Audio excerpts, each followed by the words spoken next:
தெனாலிராமன் கதைகள் நம்ம நம்ம சேனல் மூலமா நிறைய பார்த்துட்டு இருக்கோம், கேட்டுட்டு இருக்கோம். கண்டிப்பா உங்களுக்கு பிடிக்கும். உங்க குழந்தைகளுக்கு கண்டிப்பா பிடிக்கும். இது மாதிரி கதைகள் கேட்டுட்டு அந்த குழந்தைகளுக்கெல்லாம் சொல்லுங்க. அந்த கதைகள் ரொம்ப இன்ட்ரஸ்டிங்கா இருக்கும். நகைச்சுவையாவும் இருக்கும். சிந்திக்கக்கூடியதாகவும் இருக்கும். குழந்தைங்களுக்கு ரொம்ப பிடிக்கும். அந்த வரிசையில இன்னொரு கதை இந்த வீடியோல கேட்கப் போறோம். தெனாலிராமனும் பெரிய கோடு, சிறிய கோடும். மன்னர் கிருஷ்ணதேவராயர் தனக்கு பொழுது போகாத நேரங்களில் எல்லாம் அவையோருக்கு புதிய சவால்களை கொடுத்து அவர்களை வம்புக்கிழுப்பதன் மூலம் பொழுது போக்கி ஆனந்தமடைவார். சில சமயங்களில் அவர் கொடுக்கும் சவால்கள் மிகவும் கடினமானதாக இருக்கும். அதே சமயம் சமயோசித புத்தி உடையவரால் மட்டுமே தீர்க்கக்கூடியதாகவும் இருக்கும். இதைப் போலவே அன்று ஒரு நாள் அரசவை முடிந்து அனைவரும் இயல்பாக இருந்த தருணத்தில் மன்னர் எழுந்து தரையில் ஒரு பெரிய கோட்டை தீட்டினார். அவையோர்களே, புத்தியில் சிறந்த பலர் இங்கே உள்ளீர்கள். அமைச்சர்கள், அறிஞர்கள், அதிகாரிகள் என அனைவரும் இங்கே இருக்கிறீர்கள். உங்கள் அறிவுத்திறனுக்கு ஒரு சோதனை. இதோ இங்கே வரையப்பட்டுள்ள இந்த கோடு, இதனை யாரும் தொடக்கூடாது, அழிக்கக்கூடாது. ஆனால் இதனை சிறிய கோடாக மாற்ற வேண்டும். இதற்கு உங்களுக்கு 120 நொடிகள் மட்டுமே கால அவகாசம் வழங்கப்படும். உங்களில் யார் இதனை செய்கிறீர்களோ அவர்களுக்கு 101 வராகன் பொற்காசுகள் கொடுக்கப்படும் என்று அறிவித்தார்.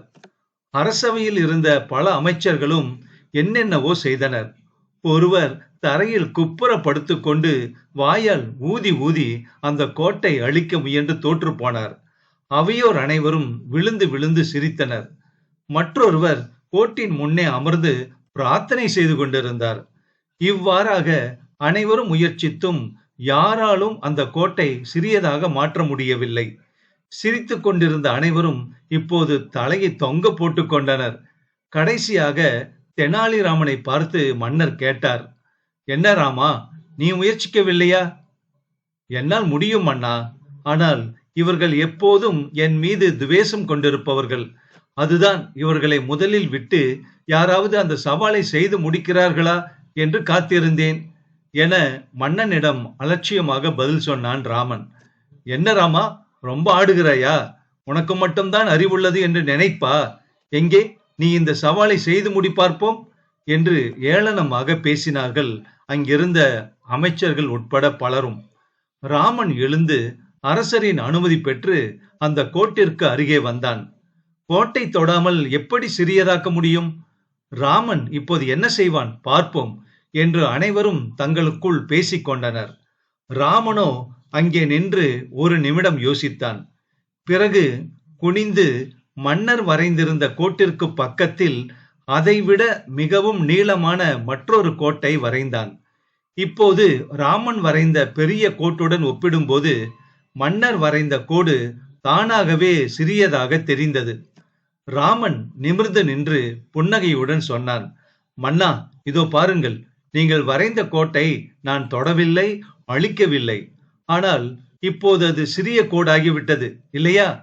ராமனின் இந்த எளிமையான ஆனால் கூர்மையான அறிவை கண்டு மன்னர் மனமகிழ்ந்தார். அற்புதம் ராமா, ஒரு விஷயத்தை அழிக்காமலேயே அதைவிட பெரிய ஒன்றை உருவாக்குவதன் மூலம் முந்தையதை சிறியதாக்க முடியும் என்பதை மிக அழகாக நீ நிரூபித்து விட்டாய் என்று பாராட்டினார். அவையோர் அனைவருக்கும் ராமனை பார்த்து உள்ளுக்குள் புகைந்தது. அதே சமயம் அவனிடம் இருக்கும் யோசிக்கும் திறன் நம்மிடம் இல்லையே எனவும் ஏங்கினர். மன்னர் ராமனுக்கு பொற்காசுகளை பரிசாக வழங்கினார்.